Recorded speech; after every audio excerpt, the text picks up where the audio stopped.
आप देख रहे हैं न्यूज नाउ 24/7। ताज़ा खबरों के लिए हमारे साथ बने रहें। उत्तराखंड के सीएम पुष्कर सिंह धामी ने कहा, सबसे पहले मैं उत्तराखंड की जनता का आभार व्यक्त करता हूं और देश के उन योद्धाओं को नमन करता हूं जिन्होंने देश के लिए अपना बलिदान दिया। मैं उन सभी लोगों को नमन करता हूं जिन्होंने उत्तराखंड के निर्माण के लिए अपना बलिदान दिया। उत्तराखंड की जनता की ओर से मैं पीएम नरेंद्र मोदी का आभार व्यक्त करता हूं। पिछले 3 वर्षों में उन्होंने सभी चुनौतीपूर्ण परिस्थितियों में हमारा सहयोग किया और हमारा मार्गदर्शन किया, चाहे वो कोविड महामारी हो, भूस्खलन हो, पिछले वर्षों का संकट हो, केदार घाटी का संकट हो, सिलकयारा सुरंग का मामला हो या माणा में भूस्खलन हो। उनकी प्रेरणा से 4 धाम यात्रा करने वाले तीर्थयात्रियों की संख्या में तेजी से वृद्धि हुई है। हेमकुंड और केदारनाथ के लिए रोपवे को मंजूरी दी गई है। इन्वेस्टर्स ग्लोबल समिट में 3.55 लाख करोड़ रुपए से अधिक के एमओयू साइन हुए और 80,000 करोड़ रुपए की ग्राउंडिंग शुरू हो गई है। 4 धाम ऑल वेदर रोड, भारतमाला सड़कें, स्वास्थ्य सेवाएं, एम्स का निर्माण या स्मार्ट इंडस्ट्रियल सिटी, सभी के लिए हमें मंजूरी मिली है। ऐसे अनेक कार्य और अनेक ऐतिहासिक निर्णय प्रधानमंत्री मोदी के मार्गदर्शन में हुए हैं, चाहे वो यूसीसी हो, धोखाधड़ी विरोधी कानून हो, दंगा विरोधी कानून हो, धर्मांतरण विरोधी कानून हो, भूमि जिहाद और लव जिहाद के खिलाफ कानून हो, अतिक्रमण हटाना हो, ये सब हम उत्तराखंड के लोगों की अपेक्षाओं के अनुरूप कर रहे हैं। पीएम मोदी जी ने कहा था कि ये दशक उत्तराखंड का होगा।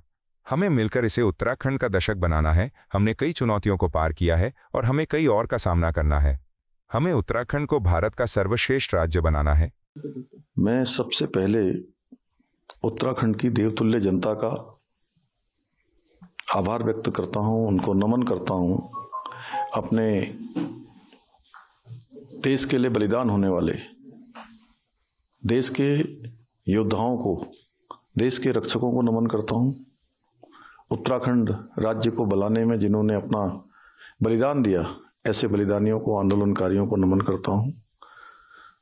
आदरणीय प्रधानमंत्री जी का मैं बहुत आभार व्यक्त करता हूं देवभूमि उत्तराखंड की जनता की ओर से। उन्होंने पिछले 3 सालों के अंदर राज्य के अनेक चुनौतीपूर्ण जो हमारे अवसर रहे, चुनौतियां रहीं, चाहे वो आपदा में कोरोना का समय हो, चाहे वो भूस्खलन हो, पिछले साल की आपदा हो, केदार घाटी की आपदा हो, सिलकयारा टनल का मामला हो या माणा में हुआ हिमस्खलन हो, हर एक मौके पर उन्होंने हमारा सहयोग किया है, हमारा मार्गदर्शन किया है और उनकी प्रेरणा से आज 4 धाम यात्रा हमारी तेजी से उसकी संख्या में बढ़ोतरी हुई है।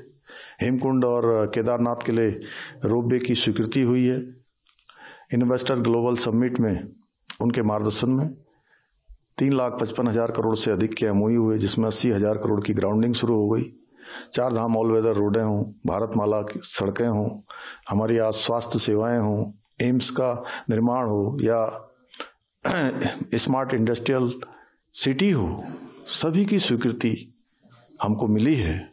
ऐसे अनेक काम और अनेक ऐतिहासिक डिसीजन हमने जो आदरणीय प्रधानमंत्री जी के मार्गदर्शन में लिए हैं, चाहे वो यूसीसी हो, नकल विरोधी कानून हो, दंगा रोकने के लिए दंगा रोधी कानून हो या धर्मांतरण रोकने के लिए धर्मांतरण रोधी कानून हो, लैंड जिहाद, लव जिहाद, थूक जिहाद के खिलाफ हमने जो यहाँ अतिक्रमण हटाना का काम हो, ये सारे के सारे काम हम देवभूमि उत्तराखंड की जनता की आशा, उनके विश्वास, उनकी अपेक्षाओं के अनुरूप आगे बढ़ा रहे हैं।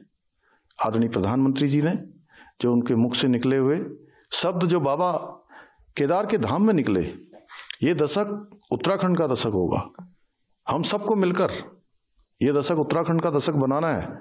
हमने अनेक चुनौतियों को पार किया है, अनेक चुनौतियों का हमें सामना करना है और उत्तराखंड को हिंदुस्तान का श्रेष्ठ राज्य बनाना है। और जो हमारा विकल्प रही संकल्प है कि हिंदुस्तान का अग्रणी राज्य उत्तराखंड बने, उसके लिए हम संकल्पबद्ध होकर देवभूमि उत्तराखंड की जनता के आशीर्वाद से, आदरणीय प्रधानमंत्री जी के आशीर्वाद से आगे बढ़ेंगे। आपको यह वीडियो पसंद आया हो तो इसे लाइक करें, हमारे चैनल को सब्सक्राइब करें।